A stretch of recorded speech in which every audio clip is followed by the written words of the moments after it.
Bit of karma for last season, that, as far as I'm concerned. Yes, I was probably bitter in the build-up to this game after the home game last season, when I'll not go over what happened. You can watch my video back from last season for that. And to be truthful, I didn't think the referee was that much better today, if I'm honest. The only difference was we didn't get anybody sent off. To be fair, I think there was suggestions the referee was poor for both teams. I might be wrong here, but there was a free kick Borough had in the first half where Trey Hume apparently did a bad challenge, which could have been given as a red.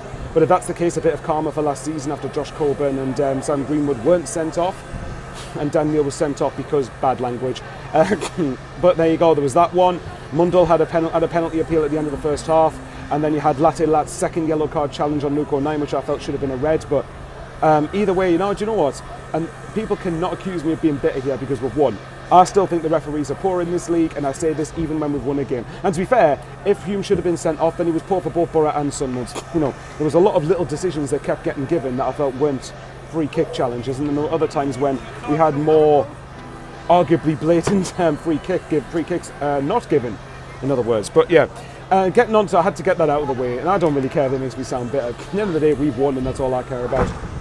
As far as the game itself, look, as for the goal, look, I think that I need to remember, I need to watch the build up to the goal again, because I think Borough's defence was caught a bit napping. But either way, I'm like, you know what, Chris Rigg is just filthy.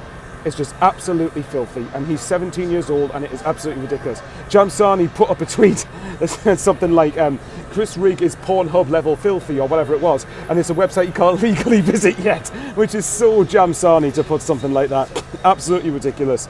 But in general, I thought the game panned out in sort of a way that I thought would happen, where Borough apparently are top at the top in terms of like possession stats, in terms of like XG stats, in terms of for and against, and apparently they tend to struggle. And I was listening to the What the Fault podcast, and I was listening to Matt from the Borough Breakdown, I believe it is. That wasn't designed, I promise.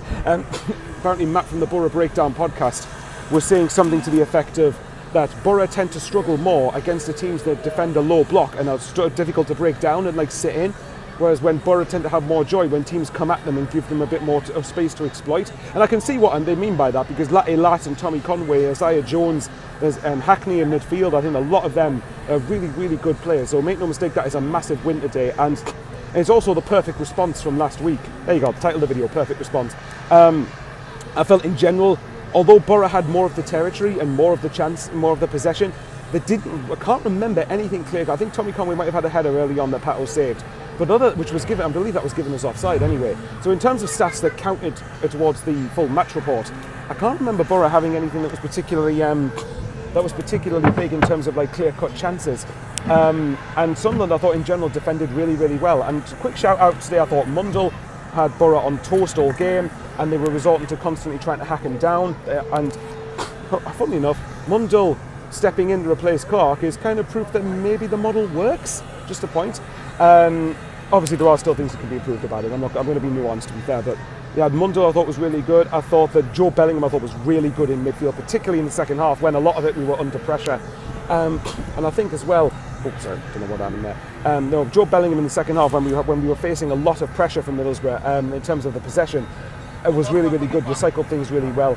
Chris Rigg I thought was displayed some of the silky skills. I thought Patrick Roberts was good on the right hand side, and I felt, for me, probably my man of the match I thought was Chris Metham.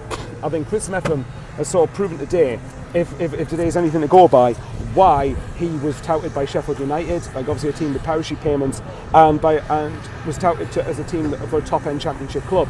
And I thought Metham was really good with O'Nien today. I thought he held the back line well. I thought the structure and discipline between the two of them was excellent.